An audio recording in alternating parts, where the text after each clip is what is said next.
lembut hati, berpikir cerdas, dan berkhidmah untuk umat. Assalamualaikum warahmatullahi wabarakatuh. Bismillahirrahmanirrahim. Alhamdulillahirabbil alamin. Wassalatu wassalamu ala sayyidina wa habibina maulana Muhammad Rasulillah wa ala alihi wa sahabati wa man tabi'a sunnatahu wa jama'ata min yaumina hadza ila yaumin nadhr. Rabbi shrah li sadri wa yassir li amri wa hlul 'uqdatam min lisani yafqahu qawli, amma ba'du. Assalamualaikum warahmatullahi wabarakatuh. Gimana ya kabar hari ini? Alhamdulillah. Selamat pagi para pemirsa dimanapun Anda berada. Hari ini kita ngaji online lagi bersama Lakpesdam NU Kabupaten Malang. Lembut hati, berpikir cerdas, dan berkhidmah untuk umat. Pemirsa, sebelum kita memulai mengaji dan mengkaji hari ini, mari kita awali dengan mengirimkan doa kepada para pejuang, kepada para masyayikh Nahdlatul Ulama, kepada para warga dan segenap khususnya bangsa Indonesia. Semoga diberikan keselamatan, kedamaian, dan semakin tinggi peradabannya. Dan juga tak lupa doa kepada para tokoh Lakpesdam, khususnya Lakpesdam Kabupaten Malang, Dr. Kiai Haji Muhammad Taufiki. Semoga beliau diberikan tempat yang tinggi di sisi Allah Subhanahu wa taala. Al-Fatihah. A'udzu billahi minasyaitonir rajim. Bismillahirrahmanirrahim. Alhamdulillahirabbil alamin. Ar-Rahmanir-Rahim.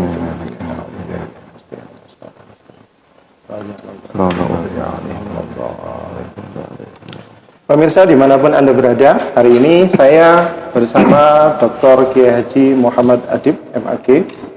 Beliau adalah salah satu pengasuh pondok Raudatul Ulum Ganjaran, dan juga beliau adalah Rektor Institut Agama Islam Al-Qalam Malang. Beliau juga adalah pembina Pergunu, ISNU, dan Ma'arif NU Kabupaten Malang. Juga beliau adalah penulis buku kritik nalar fikih Nahdlatul Ulama yang ada di meja saya ini. Jadi ya, misalkan Anda ingin mendapatkan, bisa berhubungan dengan kami sesudah ini. Hari ini materi mengkaji atau mengaji dan mengkaji tentang keilmuan yang kita akan diskusikan dengan beliau, yaitu tentang aktualisasi tawassut, tawazun, dan tasamuh. Berpikir moderat, harmoni, dan juga toleran. Nah,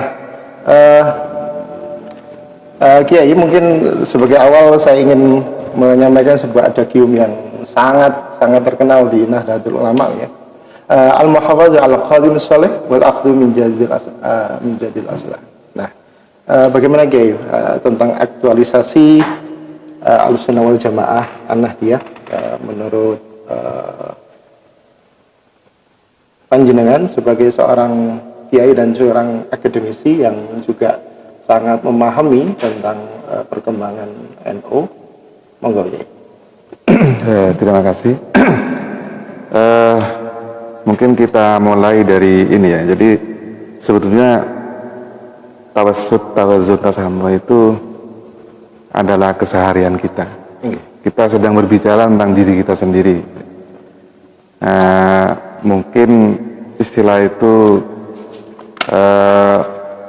terlihat ada bobot akademik, kemudian ilmiah, kemudian filosofis.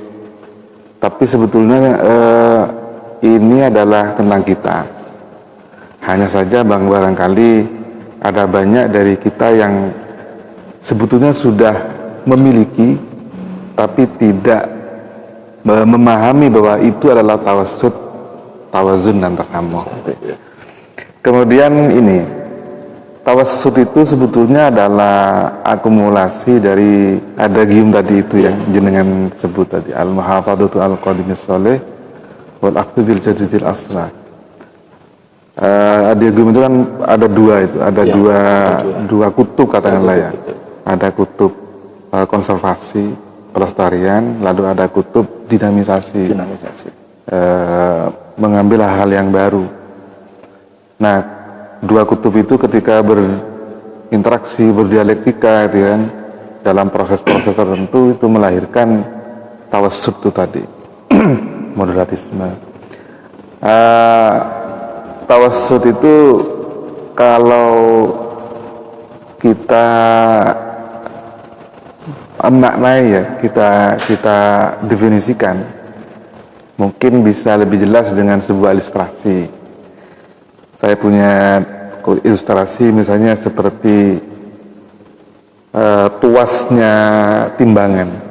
Kalau kita bisa memahami ada timbangan gitu kan, kemudian di tengah-tengah itu adalah tawassut. Atau kalau tidak seperti itu, contoh yang lain adalah bandul jam. Jadi di tengah itu kan bandul jam. Maka tawassut itu ya tuasnya itu. Ya. Kan itu di tengah-tengah. Atau kalau nggak begitu dari posisi yang di bawah rumpun bambu. Nah, rumpun bambu. Iya. Kan rumpun bambu bergoyang sana kemari gitu kan. Nah, gitu ya. Di sini nih yang tawassutnya. Jadi tawassut itu adalah memang posisi tengah.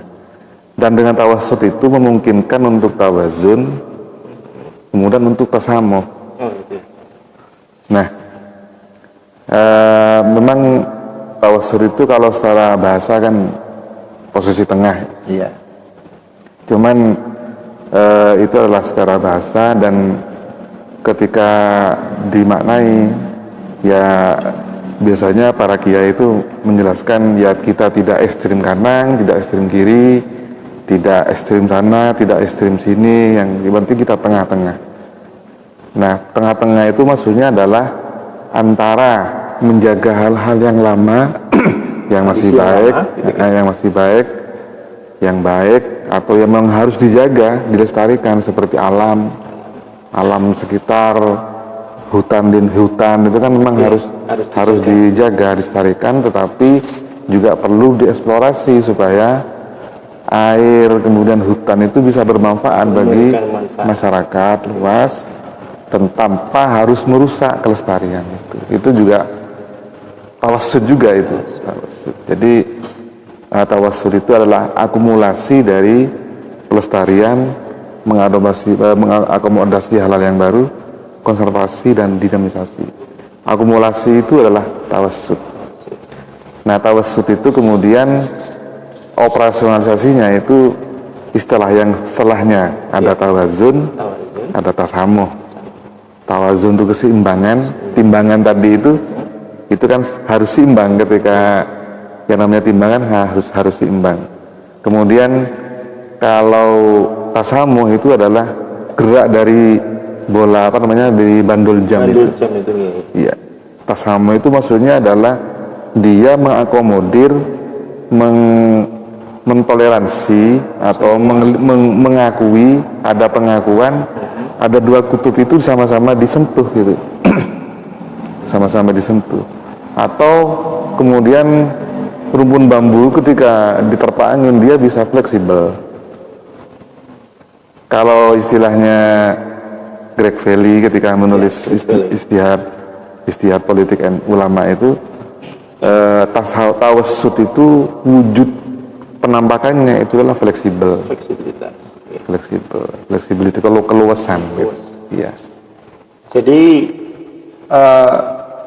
artinya dalam situasi yang sekarang ini bahwa aswaja itu tetap menjaga apa yang baik yang perlu dijaga dan juga mengembangkan sesuatu yang memang sesuai dengan zamannya gitu. Yeah. Jadi ini manhaj pola berpikir ya. Yeah. Jadi tidak dipengaruhi oleh fashion. Jadi karena seakan-akan kita ini dari orang Ahlussunnah wal Jamaah Nahdiyah, kaum bersarung seakan-akan dianggap kaum kolot gitu ya. Jadi bukan begitu ya. Iya, bukan begitu. Jadi memang ada memang hal-hal yang memang sengaja kita pertahankan. Seperti tren busana. Karena tren busana kita, sarung dan lain-lain itu kan kita anggap itu sebagai identitas. Tetapi di sisi yang lain kita mengakomodir hal-hal baru yang lain. Misalnya teknologi, kemudian atau dalam sebetulnya kan tawassut tasamuh itu, tawassut tasamuh itu bisa kita maknai dengan berbagai perspektif, termasuk dalam hal epistemologi. Jadi bahwa satu disiplin ilmu itu dia harus tasamuh maksudnya adalah kita mengakui adanya disiplin ilmu yang lain. Misalnya saya spesialisasi fikih. Fikih tidak bisa berdiri sendiri ketika membaca COVID misalnya, membaca gejala COVID.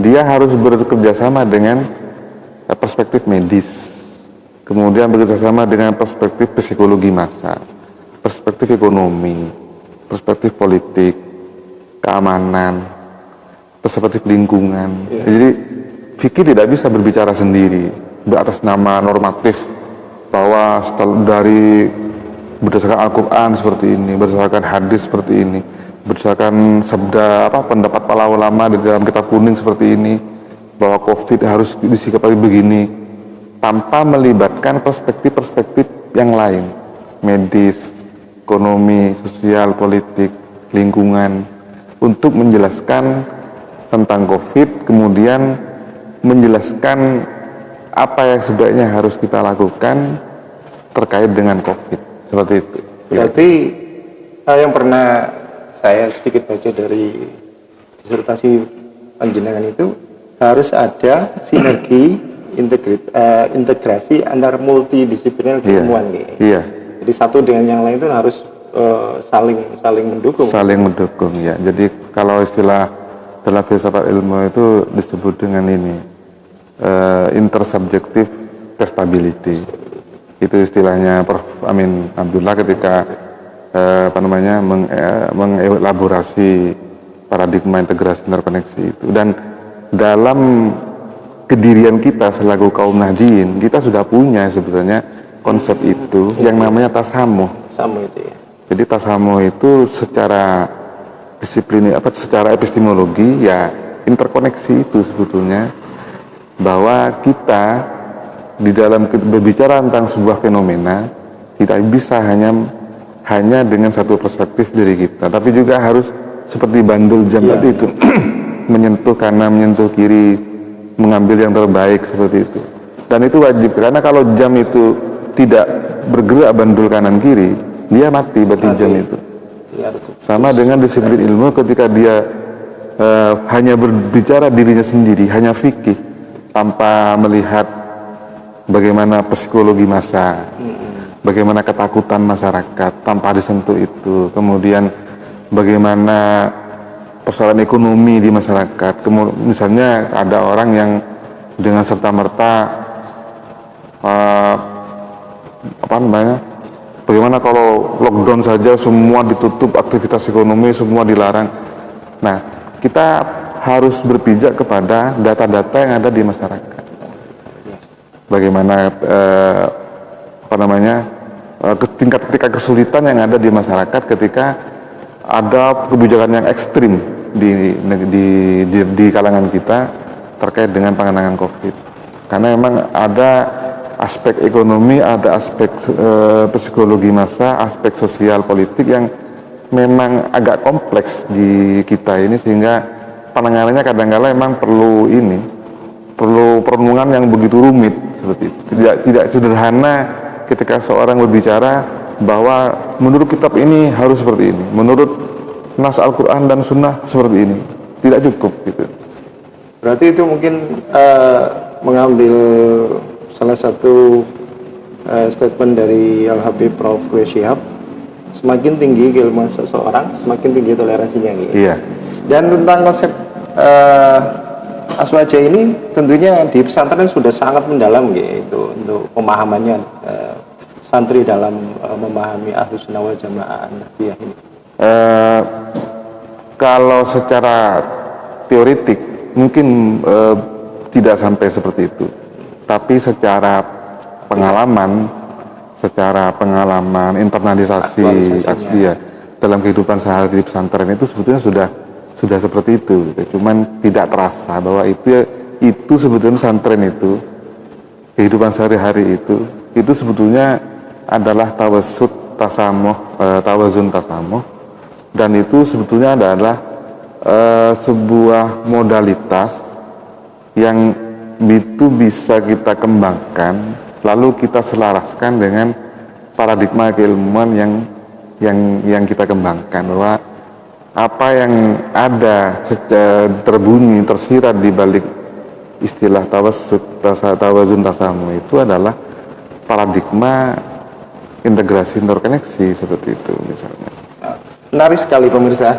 Dan perlu Anda ketahui bahwa acara ini juga jangkauannya sangat luas sekali. Siaran kita ini menjangkau 15 negara dan ada beberapa negara yang memang pemirsanya aktif untuk berkolaborasi dengan kami, pada saudara-saudara kami yang berada di Singapura, Malaysia, Vietnam. Selamat pagi dan mari bergabung bersama kami dengan ngaji dan mengkaji online bersama Lakpusdam NU Kabupaten Malang. Lembut hati, berpikir cerdas dan berkhidmat untuk umat. Kiai, ini sebelum melangkah yang lebih jauh, sebagai seorang rektor dan juga seorang kiai pengasuh pondok pesantren, di mana kampus Institut Agama Islam Al-Qalam ini kan tertulis berbasis pesantren. Yeah. Bagaimana paradigma yang diaktualisasikan di kampus Al-Qalam ini mengenai konsep yang Anda jelaskan tadi itu? Ya, memang di Al-Qalam paradigma ini terhitung masih baru ya. Masih baru ya? Masih baru, masih kita rintis sejak 2014. Jadi masih proses eksplorasi sebetulnya, masih perlu dirumuskan, kemudian perlu didiskusikan, bahkan mungkin perlu mendapatkan penolakan. Sehingga, iya, harus penting ya penolakan, karena sebuah teori salah satu syarat untuk dia bisa kuat itu harus ada penolakan. Harus ada penolakan. Jadi semakin besar penolakan, maka dia akan semakin ada penyempurnaan. Karena ini juga karakter dari tasamus juga, bahwa sebuah ilmu pengetahuan itu tidak akan matang, sebuah disiplin ilmu tidak akan matang kalau dia tidak ada penyempurnaan atau tidak bekerja sama dengan disiplin ilmu yang lain. Kalau istilah filsafat agama itu, seseorang itu bisa disebut dengan religius kalau dia interreligius. Bahwa dia disebut dengan orang beragama yang baik itu kalau dia bisa memahami bukan hanya agama diri sendiri, tapi juga agama orang lain, agama yang lain, sehingga ada penyempurnaan, ada saling belajar gitu, bahwa dalam agama yang lain itu juga ada cita-cita yang itu bisa sinergi dengan kita. Dan di dalam diri kita juga ada pemahaman-pemahaman mungkin yang perlu dibenahi setelah kita melihat keberagamaan orang lain. Nah itu tasamu juga, itu tawazun juga, itu tawassut. Itu dasar supaya kita itu tetap memiliki sikap seperti itu bagaimana ya? Karena terkadang ketika kita itu bergaul dengan saudara kita di agama berbeda, itu kadang-kadang dianggap kita itu lemah imannya. Jadi supaya kita itu tetap dalam situasi konteksnya belajar tanpa mengurangi keimanan kita, tapi tetap menghormati, toleransi dengan mereka, harmoni dengan mereka, dan berpikir moderat, itu dasar yang perlu kita tanamkan dalam diri kita itu apa dulu ya? Memang itu bukan sesuatu yang mudah. Gitu ya. Kemauan, kesadaran untuk bergaul dengan santai dengan orang yang berbeda itu bukan sesuatu yang mudah. Kadang-kala orang ketika dia ada hidup bersama orang lain yang berbeda, itu muncul keegoan, itu masih ada. Dan itu wajar sebetulnya, karena memang di satu sisi setiap orang itu memang harus ghiroh kepada apa yang dia yakini, itu wajib itu. Tetapi kemudian harus ada ruang di dalam hatinya, kesadarannya itu bahwa dia harus menyisakan ruang dalam dirinya untuk respect kepada orang lain yang berbeda. Nah itu memang butuh pembiasaan. Butuh ilmu, butuh pembiasaan. Itu sangat terlihat di figur-figur kiai pesantren itu, sangat terlihat itu ya. Bagaimana? Gitu ya? Iya, rata-rata meskipun tidak semua ya, tidak semua. Tetap ada itu wajar. Jadi ada kiai-kiai pesantren yang lebih rigid, ada kiai pesantren yang lebih moderat, bahkan ada yang liberal. Itu biasa dalam sebuah komunitas. Iya. Gitu ya. Karena memang dengan begitu kita bisa saling belajar, saling mengkritik. Tapi memang untuk bisa bergaul dengan orang yang berbeda itu memang satu diperlukan internalisasi nilai-nilai dari pendidikan melalui pendidikan, kemudian pembiasaan. Kalau kita terbiasa hidup berdampingan, berteman dengan orang yang berbeda, bahkan bekerja sama dengan orang yang berbeda, itu kita akan muncul sendiri kesadaran itu kalau kita ada basis ilmu yang mendukung untuk itu. Jadi, perlu ngaji dulu. Jadi nggak sembarangan emosi langsung. Gairah keagamannya terlalu tinggi tapi tanpa didasari ilmu. Maka nanti akan mudah menyalahkan orang lain begitu ya. Jadi memang kita perlu ngaji tawassul itu ya. Lakpesdam ini mengaji dan mengkaji. Tapi sebelumnya ya begini. Kita perlu mendengar penjelasan dari panjenengan dulu, karena beberapa waktu yang lalu tentu juga ada kalau tentang aswaja. Kalau menurut Dr. Jalal Musa itu ada pengertian yang secara luas bahwa aswaja itu selain Syiah ada yang ada pemahaman yang ketat bahwa aswaja itu adalah orang-orang yang Asy'ariyah. Lalu menurut panjenengan sendiri aswaja itu sesungguhnya pengertiannya apa? Iya, memang pengertian aswaja itu ada perubahan-perubahan. Kalau kita melihat dari kacamata wacana global, wacana keislaman global, umat Islam itu hanya terbagi dua, Sunni dan Syiah. Hanya itu. Gitu. Tetapi kemudian kalau kita lebih mendetail, lebih dipersempit di kawasan gitu ya, atau di Asia Tenggara maka yang Sunni ini nanti kita terbagi dari berbagai macam varian gitu. Ada varian kanan, ada varian moderat, ada varian yang kiri. Nah, sebetulnya aswaja itu memang kalau yang kita anut di kalangan kita ya, Nahdlatul Ulama pesantren itu ya, patokan pertama itu adalah rumusan Hadratus Syekh Kiai Hasyim Asy'ari ya, ketika beliau menyebut figur-figur keberagamaan yang harus kita ikuti, yaitu dalam bidang akidah Syekh Abul Hasan Al-Asy'ari dan Abu Mansur Al-Maturidi, dalam bidang fikih ya Imam 4 mazhab itu, kemudian dalam bidang tasawuf Imam Al-Junaid dengan Imam Al-Ghazali. Nah, apa yang dirumuskan oleh Imam Kiai Hadratus Syekh Kiai Hasyim Asy'ari itu adalah salah satu sebuah titik tolak di mana beliau itu mentransmisikan makna aswaja dari hazanah yang sebelumnya untuk kemudian bergulir di Indonesia di kalangan Nahdlatul Ulama. Beliau mungkin beliau karena ini ya orang yang sosok yang bukan hanya alim secara teori tapi juga bersih secara hati. Beliau itu ada semacam punya jangkauan pemikiran yang luas dan jauh ke depan gitu kan. Maka beliau dengan rumusan itu seolah-olah ingin memberikan jalan bagi generasi setelahnya bahwa aswaja itu sebaiknya harus seperti ini dengan rumusan itu. Kalau sebelum Kiai Hasyim Asy'ari, aswaja itu kan adalah dalam aliran ya. Jadi ada aliran, jadi firqoh.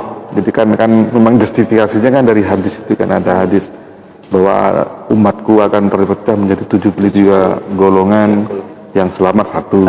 Nah, jadi perebutan status satu itu muncul kemudian Ahlus Sunnah wal Jamaah. Tapi kemudian Kiai Hasyim Asy'ari hendak mengubah itu, tapi dengan tidak frontal.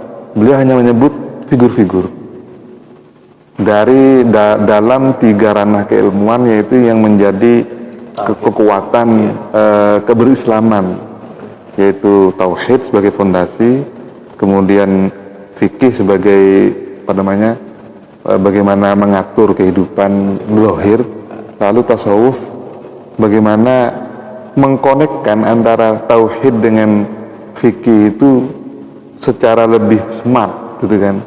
Iya. Secara lebih smart, baik smart itu dalam konteks hubungan manusia dengan Tuhan, manusia dengan sama manusia dengan lingkungan gitu. Jadi 3 hal ini harus sama-sama dikaji dan kita harus mengaji ini ya, Iya. biar lebih terlihat keaswajan kita Iya. ya. Memang Seperti ketiganya itu gak bisa dipisahkan. seperti tembang yang pernah disampaikan Gus Dur itu ya. Gimana itu? Nah, saya agak lupa ini. Iya. Dan sambung lanjut yang tadi ya, yang figur-figur tadi. Mungkin banyak dari kita itu yang belum terpikir. Kenapa sih Kiai Hasyim Asy'ari kok menyebut nama-nama itu? Kenapa? Ya mungkin ada jawaban ya, karena memang sanad keilmuan beliau nyambung ke tokoh-tokoh itu. Terutama kalau fikih ya mazhab Syafi'i, kalau tasawuf, dalam bidang tasawuf ya ke Imam Ghazali, kalau dalam bidang tauhid teologi ke Imam Al-Asy'ari. Cuman ada hal lain gitu kan yang lebih dalam sebetulnya. Nama-nama itu merepresentasikan cara berpikir keislaman, cara berpikir keislaman. Jadi figur Imam Syafi'i, figur Imam Asy'ari, figur Imam Ghazali itu adalah figur tawasud. Gitu ya. Iya, jadi kalau kita baca bukunya Nasr Hamid Abu Zaid, beliau menulis Al-Imam Syafi'i itu, Al-Wasatiyah, apalagi lupa saya judulnya. Di situ beliau menyebut bahwa figur wasatiyah dalam sejarah Islam itu 3: Asy-Syafi'i, Al-Ghazali, Al-Asy'ari. Nah, jadi Kiai Hasyim Asy'ari itu selain menyebut tokoh, sebetulnya dia secara implisit tersirat menyebut karakter keislaman. Oh gitu ya. Ya tawasud di balik tokoh-tokoh itu. Makanya kemudian beberapa dekade setelahnya Kiai Ahmad Siddiq kemudian memformulasikan karakter keislaman itu di balik definisi aswaja yang bukan definisi ya, tapi di balik figur-figur nama yang dirumuskan oleh Kiai Hasyim Asy'ari. Beliau menegaskan al-muhafadzah al-qadimis sholih wal hubbil aslah. Kemudian juga menegaskan tentang tawassut, tawazun, tasamuh. Kemudian juga itu pada tahun 69. Kemudian pada tahun 79 Kiai Ahmad Siddiq menambah dengan trilogi ukhuwah itu. Ada ukhuwah Islamiyah, ada ukhuwah wataniyah, ukhuwah basyariyah. Nah, sebetulnya itu adalah penerjemahan dari karakter keislaman yang dipahami oleh Kiai Ahmad Siddiq dari gurunya Kiai Hasyim Asy'ari itu. Kalau banget ini. Jadi lalu apa bedanya antara aswaja itu sebagai aliran dan aswaja sebagai manhaj berpikir ya? Iya. Seperti yang kalau tidak salah Al-Jabiri pernah menyampaikan bahwa aswaja adalah kerangka berpikir nih. Itu apa bedanya antara ini aliran, ini kerangka berpikir atau cara berpikir itu? Sebetulnya itu hanya beda sudut pandang aja. Oh, beda sudut pandang. Jadi kalau aswaja sebagai aliran itu adalah dalam konteks konflik politik perebutan otoritas. Jadi Asy'ari berebut otoritas dengan Mu'tazilah misalnya. Kemudian Mu'tazilah juga berebut otoritas dari manhaj salaf katakanlah ya, yang dipegang oleh Imam Syafi'i kemudian Imam Ahmad bin Hambal. Jadi ada perebutan otoritas yang sengit, bahkan mengandung kekerasan. Nah, Kiai Hasyim Asy'ari hendak memutus rantai wacana itu dengan menyembuhkan figur-figur, di mana figur-figur itu menyimpan pola pikir. Oh gitu. Nah, pola pikir ini kemudian diterjemahkan oleh Kiai Ahmad Siddiq. Lalu pada tahun dekade 90-an muncul Kiai Said Agil Sirot ketika menggulirkan aswaja sebagai manhaj berfikir, yang itu kemudian sebetulnya itu melanjutkan apa yang dirintis, apa yang diterjemahkan oleh Kiai Ahmad Siddiq Ketika muktamar situ Bondo ya? Belum. Kiai Ahmad Siddiq Bondo waktu itu belum menggulirkan aswaja sebagai wacana ya, bukan mewacanakan aswaja sebagai manhajul fikir. Apa yang ditulis oleh Kiai Said Agil Sirot di awal dekade 90-an itu kristalisasi dari diskusi-diskusi akademik kalangan kiai-kiai muda NU di dekade 80-an seperti Kiai Ma'ruf Amin, kemudian Kiai Ahmad Siddiq, Gus Dur, ada Kiai Sahal Mahfud, ya. Itu kiai-kiai muda itu berdiskusi di beberapa tempat, dan itu melahirkan kemudian rumusan Basul Masail, metodologi Basul Masail di Munas Lampung tahun 92. Termasuk itu berbarengan dengan pewacanaan aswaja sebagai metode berpikir. Kemudian itu sampai terus berkembang pro kontra begitu. Tapi kemudian sampai tahun 2006 Basul Masail menetapkan aswaja itu sebagai manhaj berfikir. Kemudian termasuk muncul ada konsep aswaja an-nahdiyah ini. Iya. Jadi kita ini aswaja an-nahdiyah yang selalu memberikan ketentraman, tapi tetap menyambut masa depan. Jadi kalau filosofi rumpun bambu tadi itu, kita tetap kuat di nilai, di prinsip, tapi kita fleksibel di manifestasi. Berarti itu nanti kalau seperti itu, berarti kita juga harus memikirkan tentang khasanah ini ya, pemikiran-pemikiran. Lalu genealogi tawasud itu dalam khasanah pemikiran itu? Tadi itu yang sudah ya. Jadi Kiai Hasyim Asy'ari itu ketika menyebut figur-figur itu, beliau menyerap ada pola pikir tawassut di balik figur-figur itu. Karena memang kalau kita lihat Imam Syafi'i itu kenapa kok disebut dengan figur wasatiyah? Karena beliau meramu madrasah ahlul ra'yi di Irak dengan ahlul hadis di Hijaz. Meskipun beliau lebih condong ke ahlul Hijaz, ahlul hadis, tapi paling tidak rumusan ke Imam Syafi'i itu adalah mengakomodir secara eklektik dua varian pemikiran besar. Kemudian Imam Asy'ari, beliau hadir pertamanya dari peradaban Mu'tazilah karena muridnya Wasil bin Atha. Tapi kemudian beliau keluar, kemudian mengakomodir pemikiran rival dari Mu'tazilah, yaitu Jabariyah itu. Kemudian beliau ramu menjadi konsep tersendiri. Imam Ghazali itu salah satu figur yang berperan besar dalam mendamaikan antara fikih dengan tasawuf yang sempat bentrok ya. Bahkan saling mengkafirkan di era sebelumnya. Nah, itu oleh Imam Ghazali itu didamaikan dengan konsep dia tentang bagaimana fikih itu dalam perspektif tasawuf di satu sisi, dengan bagaimana tasawuf itu dalam perspektif fikih di sisi yang lain. Jadi memang figur-figur yang disebut oleh Kiai Hasyim Asy'ari itu ada figur-figur yang toleran. Jadi seperti Badrul Jam, kemudian tawazun, Dan itu adalah prinsipnya tawassut.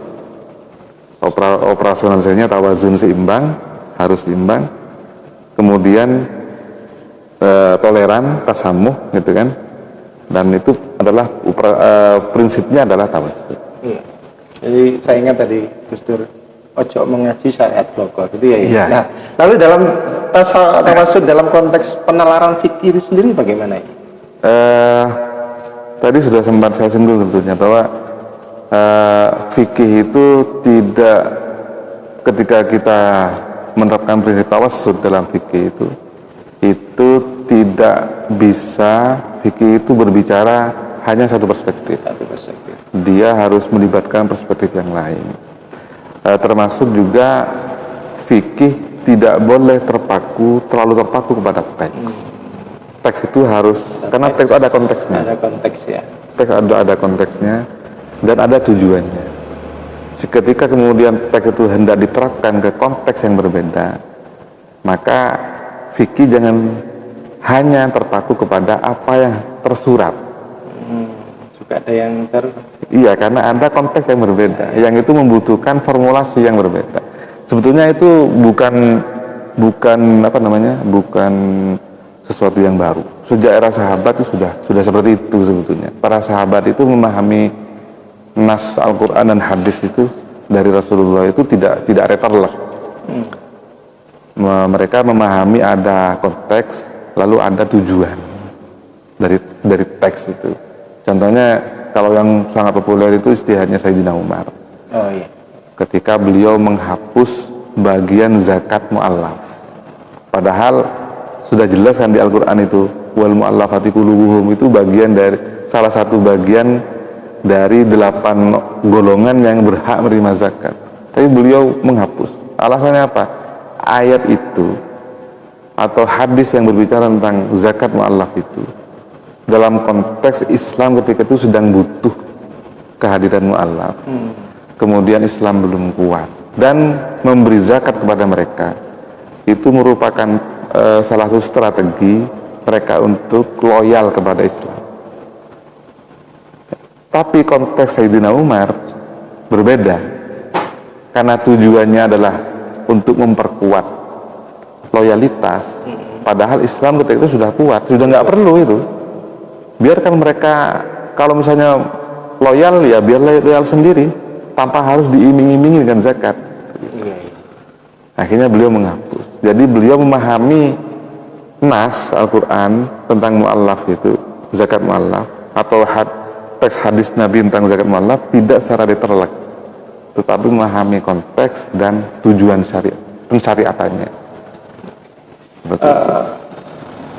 Sebagai seorang rektor, apakah di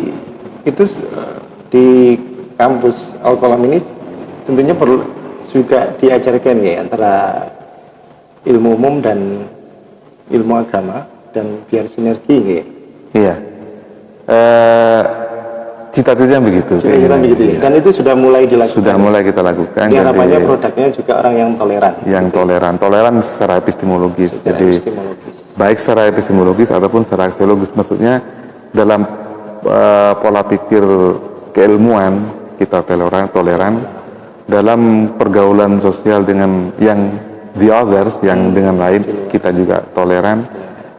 Dalam kemajemukan bangsa ini kita toleran. Jadi toleran dalam arti yang luas, bukan hanya kita kan selama ini bayangkan toleransi itu ya toleransi antar umat beragama kan hanya itu. Padahal sebetulnya toleran yang kita maksud itu adalah sosok yang terbuka untuk mengakui kelemahan diri sendiri, mau belajar dari orang lain dan bekerja sama dengan orang lain. Nah, berhubungan dengan yang lain di atas, berarti itu berhubungan dengan publik ya? Iya. Ya. Lalu konsep tawassut dalam konteks kebijakan publik itu bagaimana? Sebetulnya yang kita maksud itu adalah tawassut dalam konteks kebijakan publik ini kan bagi pemegang otoritas politik. Iya. Ya. Jadi pemegang otoritas politik itu tidak boleh hanya mengacu kepada regulasi. Misalnya ini karena aturannya seperti ini, kaku gitu ya? Kaku tanpa melihat kondisi masyarakat. masyarakat yang kompleks, yang beragam, yang timpang seperti ini, kemudian yang masih ketinggalan di sektor sana sini, ya, harus memperhatikan itu. Nah, itu di berbagai level, bukan hanya dalam konteks otoritas politik negara, tapi juga otoritas pemegang kebijakan di level organisasi seperti NU, atau pemegang kebijakan di level lembaga pendidikan. Semuanya harus tawassut. Nah, apakah yang saya contohkan ini seperti itu ya? Misalkan sekarang ini kan sedang ramai, misalkan tidak boleh di Jakarta misalkan ya, sholat masjid itu akan ada yang dilarang ya. Iya. Jadi itu berarti di lain daerah yang situasinya berbeda bisa jadi tidak seperti itu, gitu Iya, ya. iya. Ya memang disitulah tawassut itu meniscayakan adanya kerendahan hati, tawadu'an, kemudian menyikapi sesuatu dengan santai saja. Bahwa ada komunitas yang berbeda, yang rigid, ya apa namanya, yang tetap komitmen untuk tetap sholat Jumat. Kemudian ada di lingkungan yang lain yang mungkin lebih kasarnya lebih takut karena pemberitaan itu, sehingga mereka iya. Nah, selama masing-masing itu berpijak kepada argumen subjektifnya masing-masing, ya kita jangan kemudian terlalu menyalahkan sampai merendahkan satu, meninggikan yang lain. Tidak boleh mencela ya. Tidak boleh mencela, karena masing-masing itu ada argumentasi subjektif masing-masing. Jadi kita tetap harus mengutamakan keseimbangan informasi, keseimbangan orasi, keseimbangan kehidupan yang berdampingan ini, kebersamaan, itu harus kita jaga. Itu tawassut ketika menyikapi respon yang berbeda-beda dari masyarakat terkait dengan COVID. Misalnya dalam hal sholat Jumat, seperti di desa saya, sholat Jumat masih biasa. Artinya ya meskipun mulai berkurang, artinya berkurangnya itu ada masyarakat yang melarang anaknya yang masih kecil. Kalau yang sudah dewasa tetap Jumatan, tapi kemudian Jumatan itu agak membatasi persinggungan secara fisik dengan orang lain. Tapi ada di tempat lain yang tetap Jumatan tapi berjarak 1 meter. 1 meter gitu ya. Seperti di masjid Krebet itu kan. Mungkin di Gunalegi juga, di masjid Gunalegi seperti itu. Nah, masing-masing ya harus saling menghargai. Menghargai saja. Jadi karena apa? Kalau kita terpaku kepada penampakan zahir dari hal yang berbeda, misalnya yang diganjar karena biasa-biasa saja, masih seperti yang biasanya, terlalu mempermasalahkan yang Jumatan berjarak 1 meter, atau mungkin bahkan terlalu mempermasalahkan ada masjid yang tidak Jumatan, maka ini akan memperlembah sendi-sendi kebersamaan kita. Selama bahwa masing-masing punya argumen, ya kita hargai saja argumen masing-masing itu.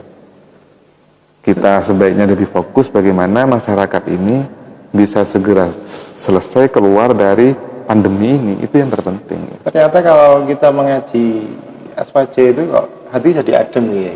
Jadi adem. Jadi melihat sesuatu itu dengan sisi keindahan. Iya, sisi keindahan, ya, harmoni, ya. Moderat dan toleransi gitu ya. Iya. Lagi ya kalau bertemu dengan kiai-kiai pondok pesantren itu dan kelihatan seakan semuanya santai gitu, nggak tegang. Iya, karena memang kiai-kiai kita yang begitu emang. Iya. Kadang-kala seperti Gus Dur itu kan, itu menjelaskan sesuatu dengan humor, dengan joke. Itu sebetulnya metode. Itu metode aja. Metode itu, metode strategi komunikasi kan. Iya.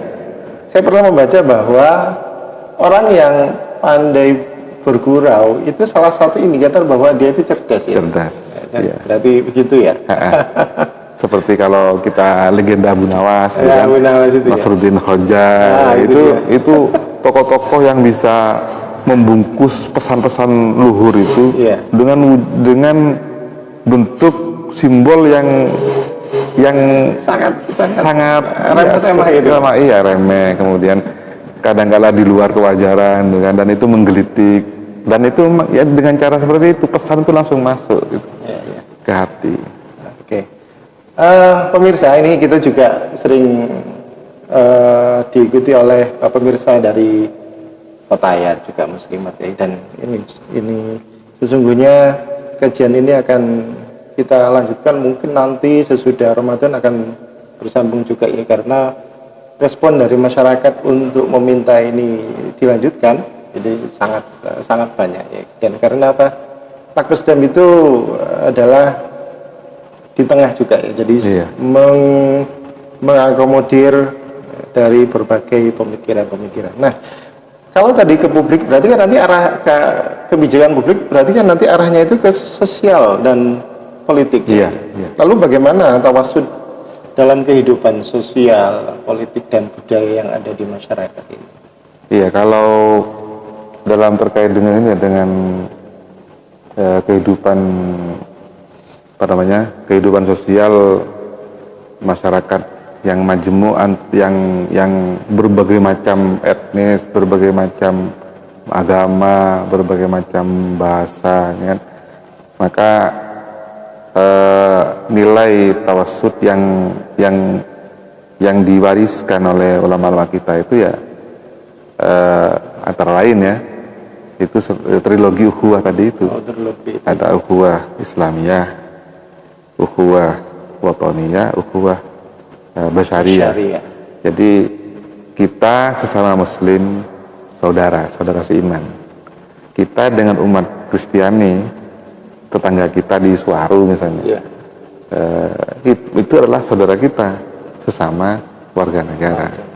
Nah, dan kita dengan orang lain di luar negara Indonesia itu saudara juga, yaitu saudara sesama manusia. Nah, ini rumusan ini dirumuskan itu tahun 79 dari seorang yang bernama Ki Ahmad Siddiq. Jember. Beliau murni lulusan pesantren. Meskipun beliau karir politik, karir publik memang punya latar belakang itu untuk berwawasan luas, tapi beliau tidak pernah mengenyam katakanlah dunia akademik seperti kita gitu kan, tapi melahirkan sebuah konsep yang luar biasa sekali. Nah, itu kalau bukan karena karakter keislaman yang beliau warisi dari guru-gurunya, kemudian kelembutan hati, kepekaan hati seorang kiai yang riyadhah tiap hari, tazkiyatun nafsi tiap hari, kayaknya agak susah, tidak nyambung untuk sosok beliau bisa menulis konsep yang luar biasa begitu, yang tetap relevan sampai sekarang, bahkan justru sekarang tambah relevan. Sangat relevan ya, ketika wacana dunia global ini, kemudian ada wacana perdamaian, ya kan, seperti yang dimulai digerakkan oleh beberapa tokoh NU, pergerakan perdamaian global. Itu kalau semakin relevan itu ukhuwah basyariyah itu. Berarti ternyata di pesantren itu sesungguhnya menyimpan para tokoh-tokoh yang cerdas ya. Jadi tidak bisa dilihat, oh ini pesantren ini berarti ini nggak cerdas. Itu statement yang kurang bijak sepertinya ya. Karena sesungguhnya di situ itu pergerakan dari keilmuan itu terus berjalan gitu ya. Nah, konsep itu kemudian apakah itu yang menjadi konsep sebagai seorang pimpinan Anda menggabungkan, meramunya dalam institut yang Anda pimpin ini supaya antara yang keagamannya kuat, secara pesantrennya kuat, juga secara konsep keilmuan, kalau saya bilang mungkin barat itu juga kuat. Apa itu yang salah satu yang menjadi apa ya, pemikiran dalam menghadapi perkembangan zaman itu? Iya, jadi memang kita punya warisan kebudayaan yang luar biasa ya dari pesantren sebagai induk kita, tapi kita juga pernah punya warisan juga peradaban yang luar biasa di abad pertengahan, ketika tokoh-tokoh seperti mulai dari Ibnu Sina, kemudian Ibnu Rus, kemudian beberapa tokoh ilmuwan itu yang bahkan sebetulnya peradaban Barat itu mengalami kemajuan sejak abad ke-16-17 itu ya dari peradaban Islam abad sebelumnya mengadopsi kemudian dunia Islam mundur, Barat yang maju. Jadi kita pernah punya peradaban maju itu, dan itu kalau kita kawinkan kembali, artinya kita mengenali peradaban Islam keemasan itu ya harus melalui Barat, karena yang menjadi corong yang memiliki peradaban itu sekarang Barat. Ya kita adopsilah yang baik-baik. Sama dengan ketika Barat mereka maju, mereka mengadopsi apa yang diterjemahkan oleh Ibnu Rus, apa yang diterjemahkan oleh Ibnu Sina dari peradaban sebelumnya. Nah, kita harus seperti itu. Kita jangan anti Barat. Yang kita anti Barat itu adalah hal-hal yang negatif saja. Kalau yang positif kita ambil. Seperti itu. Dan kita gabungkan itu, jadi kita punya karakter kepesantrenan, ya kita eksplorasi secara lebih akademik, lalu kita bagaimana dua peradaban ini bisa menjadi satu di kita, dan itu menjadi salah satu kekuatan bagi kita untuk menghadapi perkembangan yang makin kompleks sekarang ini. Itu berarti ada kaitannya dengan al-muhafadzah tadi ya? Iya. Nah, kalau seandainya kita itu diberikan pilihan mana yang harus didahulukan, menjaga tradisi dulu atau mengembangkan yang baru yang baik dulu, apakah itu harus bisa bergantian atau memang harus selaras ya? Mengutamakan yang mana dulu gitu? Kalau dari urutannya emang mahfadzoh, ya mahfadzoh itu sebuah keniscayaan. Jadi memang titik tolaknya harus dari mahfadzoh. Meskipun kita berangkatnya pertama dari al-akhdhu, tapi tetap tidak boleh melepaskan diri dari al-muhafadzah. Jadi memang al-muhafadzah itu seperti kalau kita ilustrasikan, kalau rumpun bambu ya akarnya itu al-muhafadzah, atau jam bandul ya tuasnya yang pokoknya itu yang di atas itu. Kalau timbangan ya apa istilahnya yang untuk bisa seimbang itu. Nah, ini yang tegak itu. Nah, memang harus ada itu. Jadi kita boleh-boleh saja kita bertitik tolak berangkatnya itu pertama dari hal yang baru. Tapi kita tidak boleh melupakan hal-hal yang lama, yang mahafadzah. Sebetulnya ini bukan hanya soal ini, bukan soal pola pikir ya, tapi juga ketika kita hendak mengeksplorasi alam, ada kandungan batu bara misalnya untuk listrik. Oke, kita membayangkan ada sebuah potensi ekonomi, potensi energi dan lain-lain. Tetapi kita tidak boleh melupakan bahwa alam ini sebetulnya keseimbangan. Harus seimbang, keseimbangan ekosistem harus terjaga. Kemudian kelestarian alam, kemudian jaminan keamanan, jaminan kesehatan penduduk sekitar yang hidup di situ, yang bergantung kepada alam.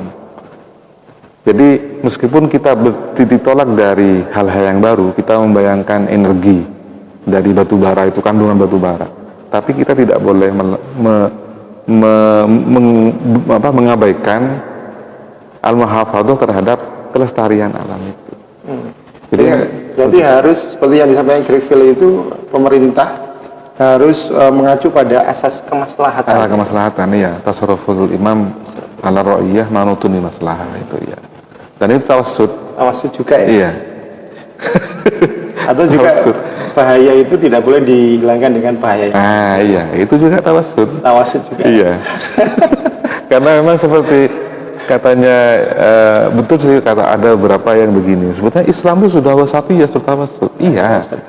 Cuman ada sebuah karakter keislaman yang itu tidak dimiliki tidak semua orang Islam memiliki gitu. Mungkin itu jumhur, bahwa yang jumhur ulama itu, jumhur mayoritas umat Islam di dunia ini adalah tawassut. Tapi memang ada keberagamaan di luar yang tawassut ini memang yang terlalu literalis, yang mudah mengkafirkan orang. Mereka tidak tawassut karena salah satu tawassut adalah menghargai keyakinan orang lain yang berbeda. Kalau sudah mengkafirkan, bahkan menghalalkan darahnya, seperti Wahabi takfiri itu, ya mereka bukan tawassut, bukan Islam wasatiyah, yang itu nyambung ke Nabi. Setelah kafir dewi gak dikatek. Gak dikatek ya. Atau jangan-jangan ada di antara kita yang mengklaim tawassut, tetapi kemudian mudah mengfasikkan orang lain, yang di bawahnya mengkafirkan ya, mensesatkan orang lain. Mungkin ada di antara kita yang sebetulnya komunitasnya komunitas tawassut, tapi kemudian mudah menuduh orang lain sesat. Itu sesat, bid'ah. Nah, itu bukan tawassut itu. Seperti itu. Meskipun dia hidup di tengah-tengah kita yang tawassut. Jadi kembali lagi ke keilmuannya, kemudian cara berpikirnya. Jadi dasarnya tetap harus ilmu ya. Ngaji dulu. Harus ilmu, ngaji dulu. Ngaji tawassut dulu. Lalu bagaimana cara kita pendekatan yang dilakukan untuk memahami aswaja itu? Apa yang dilakukan? Caranya supaya pendekatan ini? Memang apa ya, kita selama ini kalau ke aswaja, tapi memang perkembangan baru sekarang sudah mulai menggembirakan ketika sudah ada perumusan aswaja seperti buku saku ini yang dibuat oleh PWNU Jawa Timur. Kalau dulu kita lebih sulit, tidak mudah untuk mendapatkan yang seperti ini, karena kita mengkajinya adalah aswaja itu melalui khazanah keilmuan yang sebelum era Kiai Hasyim Asy'ari, yang aswaja sebagai firqah. Iya. Dan kita beruntung hidup di setelah dekade 80-an 90-an, hidup sekarang ini kita beruntung karena para kiai kita itu sudah banyak sekali menulis tentang aswaja itu, aswaja sebagai pola pikir, aswaja dalam konteks sosial, politik, budaya. Itu kita beruntung sekali, dan kita bagaimana kemudian mempelajari itu sembari tetap tidak melupakan khazanah Timur Tengah yang menjadi warisan intelektual kiai-kiai kita. Dan ternyata di sejarah Indonesia itu malah yang banyak dikenal dari Indonesia itu malah para kiai ya. Seperti Syekh Ihsan dengan karyanya, Syekh Imam Nawawi. Jadi memang menunjukkan bahwa sesungguhnya pesantren itu juga sangat akademik ya. Sangat akademik ya. Bahkan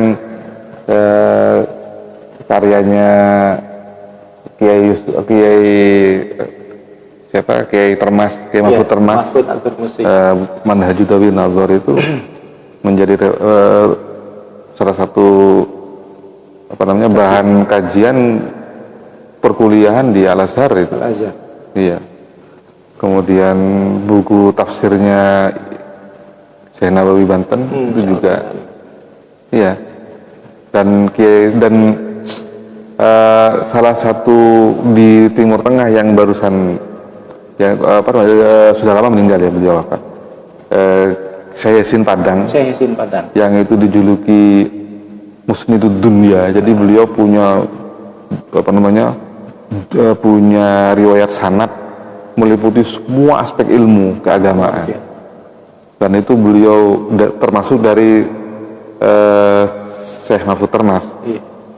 Itu adalah Syekh Yasin Padang gitu kan. Dan salah satu gurunya Gus Dur itu ya. Salah satu gurunya Gus Dur, dan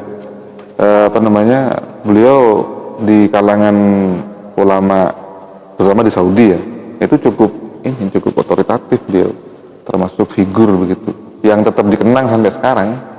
Nah, ini sangat menarik. Berarti kalau kita itu ingin memahami ilmu dengan benar dengan ngaji, dan ngajinya sanadnya harus jelas. Syaratnya harus jelas. Bukan dari Hadratus Syekh Google. Bukan. Jadi sanadnya harus jelas. Iya. Ini guru berguru pada siapa, gurunya berguru pada siapa, sampai ke Kanjeng Nabi. Sampai ya. Kanjeng Nabi itu. Oh, Karena gitu. itu adalah jaminan dari ini. Kita bisa mengenali apa yang kita pelajari. Kalau dari Mbah Google, kita kan nggak tahu Mbah Google itu siapa, gitu kan. Meskipun di situ ada masih mending kalau yang ditampilkan di situ memang tokoh yang menulis, seperti ya. misalnya kita ngaji Gus Baha gitu kan, ya. gitu. Kemudian ada ngaji Kiai Gusmus, ya. Ada video Gus Dur, ya. Masih mending lah. Tapi kalau kemudian dari orang lain yang kita tidak tahu siapa, kadang-kadang gitu itu sudah ngaku ustadz ya. Itulah. Tapi itulah kalau bahasa Maduranya esena Allah. Keberagaman. Di sini realitasnya seperti ini. Nah, kalau di buku Anda, buku Manjari itu tentang juga menyinggung tentang sumber pengetahuan. Jadi apa saja sesungguhnya kalau sumber pengetahuan itu yang runutannya itu bagaimana itu sumber pengetahuan? Iya. Itu sudah di ranah ini ya, tawassut dalam ranah epistemologi. Jadi dimaksud begini, jadi ilmu itu berasal dari, selama ini kita kan ketika saya kecil terutama ya, kalau kita ingin belajar ilmu itu ya dari kitab. Dari kitab, ya, isi kitab itu kan mulai dari Al-Quran, hadis dan fikih, tasawuf, macam-macam. Saya tidak pernah berpikir ketika itu ada sumber lain, sumber pengetahuan lain, misalnya membayangkan bahwa sebetulnya peredaran matahari dari pergerakan matahari yang kita ini dari ufuk timur ke barat, itu apakah matahari yang bergerak, apakah bumi kita yang bergerak, sebetulnya sumber pengetahuan. Kemudian misalnya alam ini ada bumi begini, kemudian ada gunung, hutan, itu sebetulnya adalah sumber-sumber pengetahuan yang itu bisa dicerna, ditangkap oleh panca indera, dicerna oleh akal, melahirkan ilmu. Belum pernah membayangkan seperti itu. Harus difikirkan gitu ya. Iya, ya memang sebenarnya lewat akal. Lewat akal. Nah, jadi dengan tasamu dengan tawassut, bahwa kita harus sadar bahwa pengetahuan manusia itu bisa bersumber dari mana saja. Gitu. Bisa dari teks, bisa dari penampakan fenomena yang ada ini, realitas. Bisa juga dari hasil perenungan seperti orang filosof itu. Bisa jadi dia adalah ilham yang turun kepada hati seorang manusia melalui riyadhah. Itu banyak dari Wali Songo mungkin begitu kayak. Wali Songo, bahkan kiai-kiai sekarang banyak kiai-kiai NU, kiai pesantren masih seperti itu. Yang itu komunikasi dengan Allah melalui riyadhahnya itu tetap nyambung. Maka Allah memberikan petunjuk-petunjuk melalui riyadhahnya itu dengan pembersihan hati yang beliau lakukan terus-menerus itu. Dan itu melahirkan ilmu juga. Nah, kalau kita berpikir tawassut, otomatis tasamuh kan, maka kita harus mengakui bandel jam bahwa ada sumber-sumber pengetahuan yang beragam, mulai dari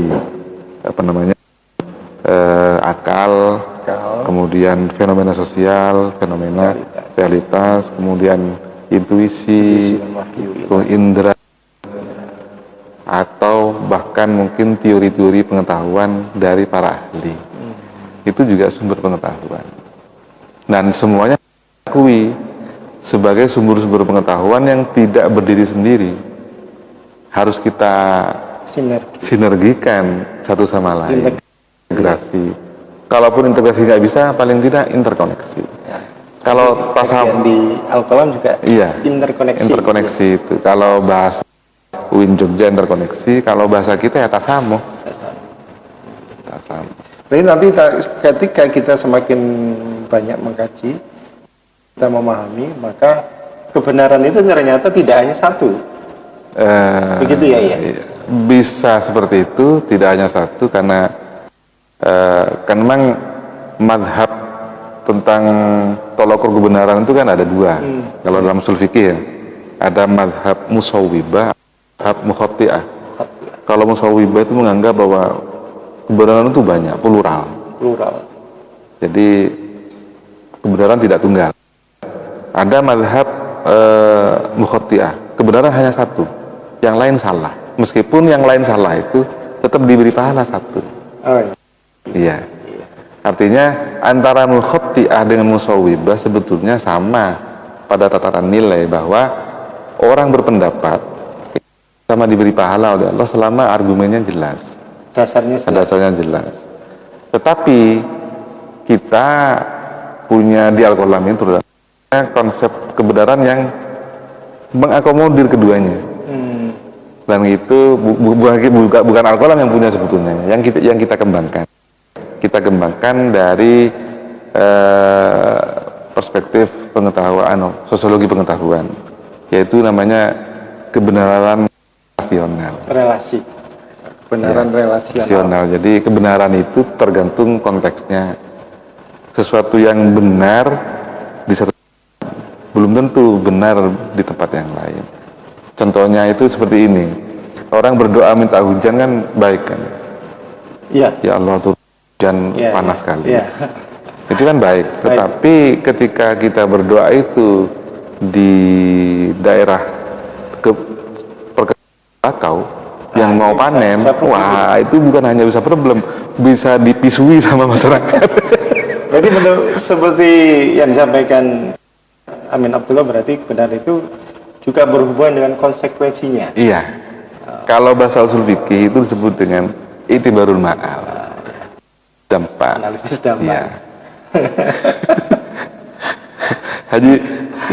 Jadi sebetulnya ya, kadang-kadang ilmu yang berbeda dengan sosiologi pengetahuan kan di dunia yang berbeda kan seolah-olah.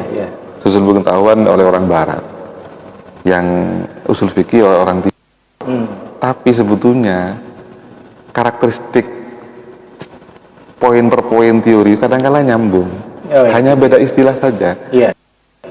Seperti kalau ke barat itu misalkan ilmu perbintangan, kalau ke timur nujum.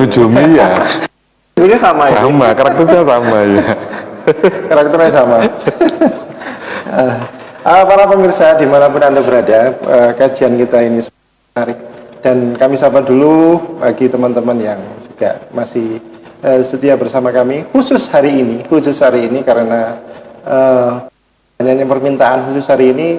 Nanti kita akan mengaji lagi nanti sore sekitar pukul jam 15 dengan Prof. Zainuddin Guru Win Malang, dan besok seperti biasa pukul 9 juga akan berlanjut dengan tokoh-tokoh yang lain.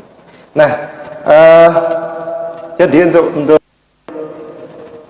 mengembangkan keaswajaan an-nahdiyah, maka tadi harus disampaikan bahwa ngajinya syaratnya harus jelas.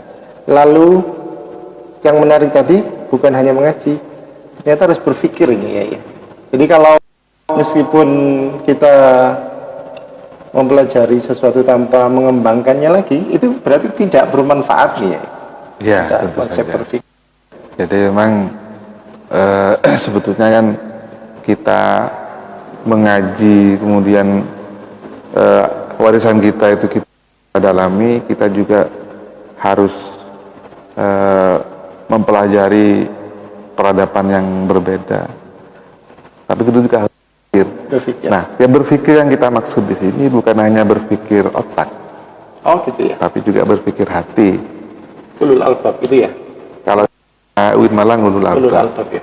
Jadi kalau Imam Ghazali itu yang disebut akal itu pengertiannya banyak, sehingga ada istilah akal, nafas, jiwa, kemudian ruh, kemudian qalb, hati. Itu sebetulnya berkaitan dengan akal. Jadi ketika berpikir itu adalah maksudnya adalah otak itu berpikir, hati juga bergerak. Mungkin kalau istilah kita sehari-hari itu disebut dengan hati sanubari. Nah, di sanubari. Hati nurani itu adalah perpaduan antara logika berpikir dengan kelembutan hati. Kan Laksbedam kan lembut hati. Berpikir cerdas dan amalnya begitu ya. Jadi sebetulnya itu kalau dalam term Al-Ghazali ya itu berpikir. Tadabbur itu maksudnya ya apa namanya tadi yang Laksbedam berpikir cerdas, lembut hati. Nah, lembut. Iya. Berarti Laksbedam ini juga bisa dibilang menganut tasawufnya Imam Al-Ghazali. Iya. Nah, di buku yang Anda tulis juga itu ada yang namanya harmoni epistemologi, gerakan pengakuran. Jadi kalau sama-sama benar, kalau nggak akur kan nggak enak ya. Iya.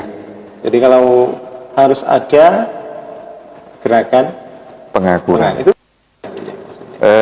memang selama ini kita kan sudah terlanjur lahir besarkan tuh di lingkungan yang atomistik. Saya pribadi ya, sekolah itu ya di Madrasah Ibtidaiyah, kemudian Madrasah Aliyah, IN gitu kan, S2, S3, S1, S2, S3 di IN. Kemudian di pesantren yang dikaji ya kita gitu kan.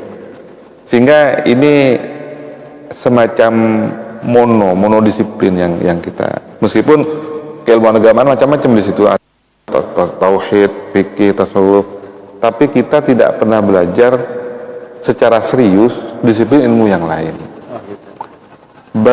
Begitu juga yang sebaliknya yang orang lain. Dari kecil dia sekolah di TK, SD, SMP, SMA, kuliah di dan tidak pernah mempelajari bagaimana sebetulnya keagamaan yang secara akademik maksudnya. Mungkin kalau pengalaman sholat, apa namanya tata cara sholat, tata cara ini ibadah, mungkin di tiap sekolah diajarkan kan. Cuman dalam belajar agama secara keilmuan akademik yang dia tidak merasakan, dan masing-masing terkotak. Kemudian departemen kementerian kita juga berbeda, ada dua, itu juga dualisme. Dan kayaknya itu mungkin ada unsur-unsur warisan kolonialisme kan. Seperti itu. Nah, kita terlanjur lahir di situ. Maka untuk mengakurkan kembali ini butuh gerakan. Nggak bisa kita hanya mewacanakan saja. Butuh gerakan. Jadi pengakuran itu memerlukan sebuah gerakan yang saya tidak paham caranya bagaimana, tapi paling tidak kita mulai dari institusi kita.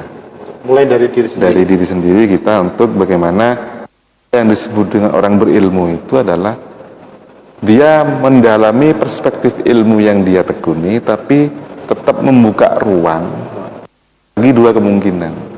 Kemungkinan dirinya salah, mengambil dengan kemudian mengakui kebenaran orang lain. Yang disampaikan Pak Syafi'i dulu. Iya. Ra'yu shawab yahtamilu khata' itu.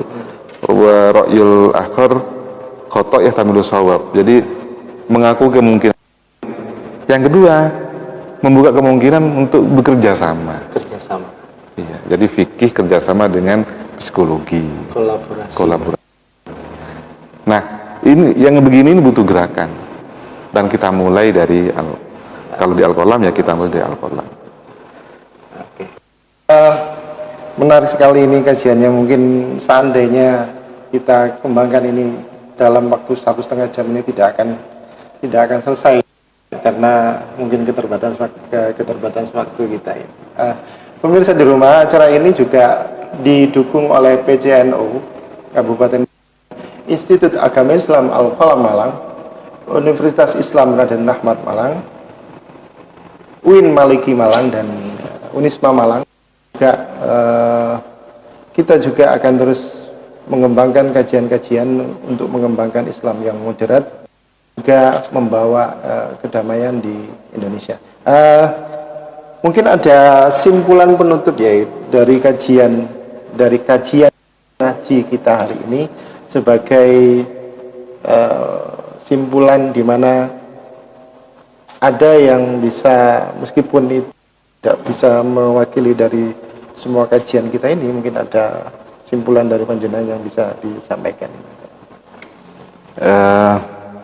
Kira-kira ya, karena memang apa yang kita bicarakan sebetulnya Sangat dalam ini. Apa yang kita bicarakan memang sangat, Iya. khazanah yang sangat dalam. Sangat dalam ini. Tidak bisa hanya dibahas 1,5 jam. Kemudian luas. Sangat luas sekali. Betul. Tapi paling tidak mungkin beberapa poin ya. Satu, al-mahafadzatu al-qadr al-aqdu bil aslah. Itu Tetap menjaga tradisi. pedoman hidup, saya kira. Pedoman hidup, tapi juga pedoman berpikir, Iya. pedoman Terus hidup. maju. Ya, terus jadi kita tetap maju tanpa melupakan Tradisi kita sebagai orang Indonesia. Kita meneguhkan tradisi tanpa melupakan untuk maju. Kemudian Fleksibilitas penting. ya fleksibel. Kemudian terbuka, open mind, tasamuh itu terbuka. Kemudian bahwa kita hidup hadir itu harus berorientasi keseimbangan. Jadi saya sering mengatakan kalau kita sebagai santri itu harus menjaga agama, menjaga negara, menjaga masyarakat, menjaga lingkungan. Ini tugas kita sebetulnya. Keseimbangan. Jadi tawazun. Jadi seorang muslim, terutama yang berbasis santri, itu memang harus ada di posisi tengah. Kemudian selain yang mahafadzah tadi itu ya, mahafadzah dia ada di posisi tengah, dia harus seimbang, tapi terbuka untuk mengakui orang-orang lain yang berbeda, disiplin ilmu yang berbeda, secara aktif meramal, mengeksplorasi, mengkritik sendiri-sendiri, mengkritik yang lain, dibangun lagi, terus. Jadi keseimbangan. Nah, mungkin untuk ke arah sana itu, maka kita harus mengaji pada guru yang memang sanad keilmuannya jelas. Kita terus berpikir untuk mengembangkan. Nah, ini salah satu buku karya beliau tentang kritik nalar fikih Nahdlatul Ulama, buku yang sangat dalam kajiannya. Nah, Kiai, sebagai penutup biasanya kami memohon doa kepada narasumber, semoga bangsa ini diberikan kedamaian dan terus bisa berkembang menjadi negara yang makmur. Mohon panjenengan untuk kita semua. Bismillahirrahmanirrahim. Alhamdulillahirabbil alamin. Hamdan ya kafi mazid ya rabbana lakal hamdu kama yanbaghi li jalalil karim wa 'azimi sultanik. Allahumma shalli wa sallim ala sayyidina Muhammad al-Fatih lima ughliqa wal khatim lima ناصر الحق بالحق والهادي إلى صراطك المستقيم وعلى آله وصحبه حق قدره العظيم اللهم اجعلنا وأهلنا وذرياتنا وأبنائنا وزملائنا وتلاميذنا من أهل العلم والتقى والخير ولا تجعلنا وإياهم من الجهل والسوء والضير ربنا هب لنا من أزواجنا وذرياتنا قرة أعين واجعلنا للمتقين إماما ربنا اغفر لنا ذنوبنا ولوالدينا وارحمهم كما ربونا صغارا اللهم أمة سيدنا محمد اللهم أصلح أمة سيدنا محمد اللهم سلم أمة سيدنا محمد اللهم اعف عنا أمة سيدنا محمد وصلى الله على سيدنا محمد وعلى آله وصحبه وسلم الحمد لله رب العالمين بسورة الفاتحة.